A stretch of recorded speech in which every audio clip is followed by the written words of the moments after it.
Is your board exams are nearing and you're just left with some few more days? You're still rereading the textbooks again and again?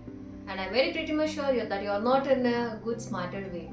Because board exam will not reward you for how much has you studied.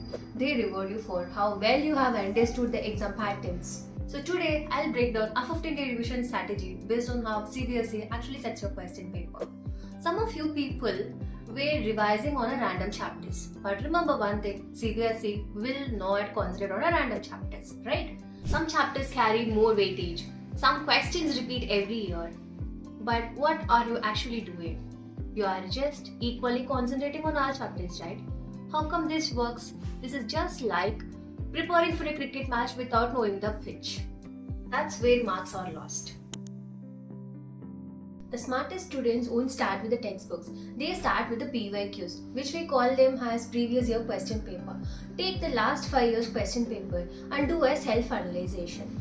By the end of your analyzation, you will come to know what chapters have been concentrated on most and what chapters have more weightage, what questions repeat every year. With all these things, you will come to know the examiner's mindset. Once you understand the examiner's mindset, then it will be easier for you to revise.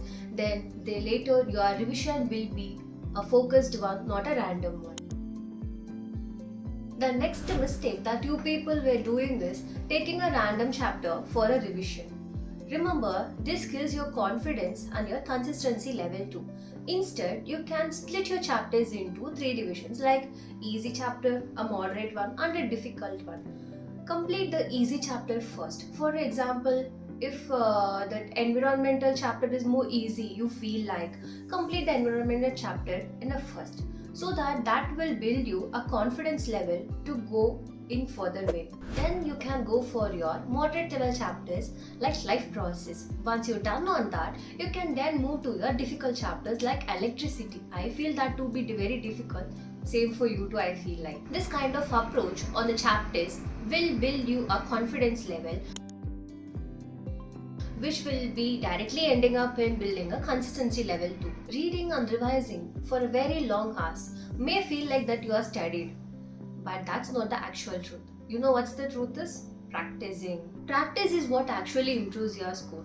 Take a PYQ of the year, do writing practice for at least 60 minutes. You will come to know what's your weak and strong areas, what you know, what you don't know. These things and all will be known at the end of your self-evaluation. Do remember one thing, this self-evaluation is most important other than any other thing. Most of you people lose mark not because your answers were wrong, but because of your bad handwriting, bad time management, a messy presentation. So, while practicing on your PYQs, do track on your handwriting, your presentation, like whether you have underlined the key points, whether your diagram has been placed on a left corner of the page. Like these things you have to be taken in a note. Also with your time, that's too important. By time, I means that how many minutes that you take to complete one question. Because your exam is just for 3 hours alone, not more than that. So keep an eye on that. With all these things, you can become a much better person than your previous version. In last couple of weeks, you don't need to study hard. All you need is understanding the examiner's mindset, concentrating on the chapter splits, fixing up your weakness, daily practices, your time management. With all these, you will good. This is how the smart revision works. If your boards are nearer, follow this strategy seriously, and I'll be guiding you step by step till your exam ends. Share your doubts in the comment box. Do subscribe for the smart learning.